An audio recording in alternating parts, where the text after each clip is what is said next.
Most AI tutorials show you how to build a toy that works on your laptop. Today, we are going to reverse engineer a production system that handles 2.3 million conversations a month. This is Klarna's AI agent. The numbers are terrifying. It does the work of 700 full-time human agents. It cut resolution times from 11 minutes down to just 2, and it is projected to drive $40 million in profit this year alone. But how did they build it? How do you architect a system that is secure enough to handle bank details, but smart enough to replace a human?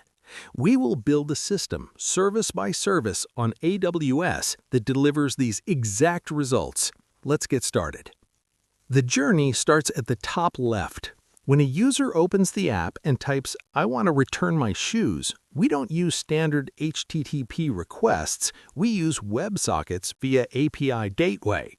Why? Because chat is a two-way street. We need a persistent, real-time connection so the AI can stream answers back instantly without the user hitting refresh. But here is the first major hurdle: security. The user might type anything. They might paste their credit card number. We cannot send that raw text to OpenAI. That would be a compliance nightmare. So before the data hits the brain, we route it through this PII masking lambda. Think of this as the security guard. It scans the incoming text for sensitive patterns, like 16-digit card numbers, and redacts them immediately.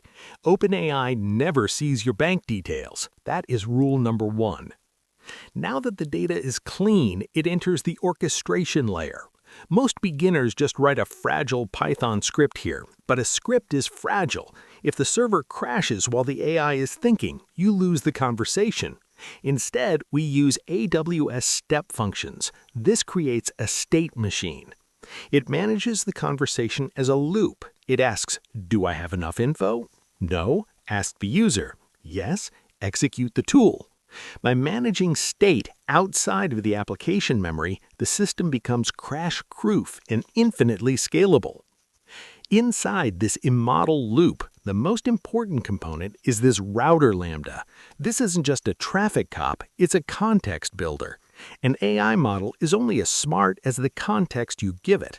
So before we ask GPT-4, this router fetches the facts.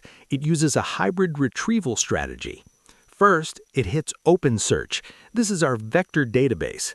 It searches the company's PDF policies to find the rules for shoe returns.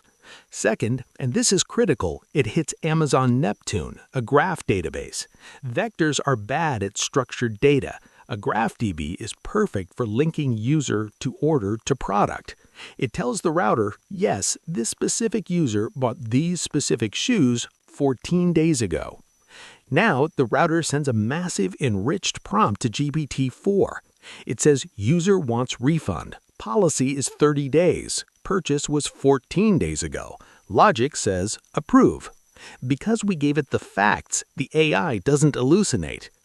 Now, GPT-4 knows what to do, but an AI cannot touch money, so it outputs a command, execute refund. This triggers the refund lambda. This is a secure, isolated piece of code that talks to the banking backend. The AI pulls the trigger, but the code fires the bullet. This separation ensures the AI can't drain the company bank account by accident. But what if the user is angry? What if they're yelling? The model is trained to detect negative sentiment. If the sentiment score drops below a certain threshold, the AI aborts. It triggers this Amazon Connect integration, seamlessly handing the chat over to a human agent. This is the escape hatch. It saves the customer experience when the AI gets stuck. Finally, we need to tell the user the good news. We don't make them wait 10 seconds for a block of text. We use AWS App Sync to stream the response token by token back to the mobile app. It feels like a human typing live. The takeaway for engineers is this. The AI model, GPT-4, is maybe 10% of the system. The other 90%? That's data engineering. It's the pipelines, the security, the graph databases, and the orchestration that make the magic possible. I've put this full architecture diagram in the description below. Download it, study it, and start building agents, not chatbots. I'll see you in the next one.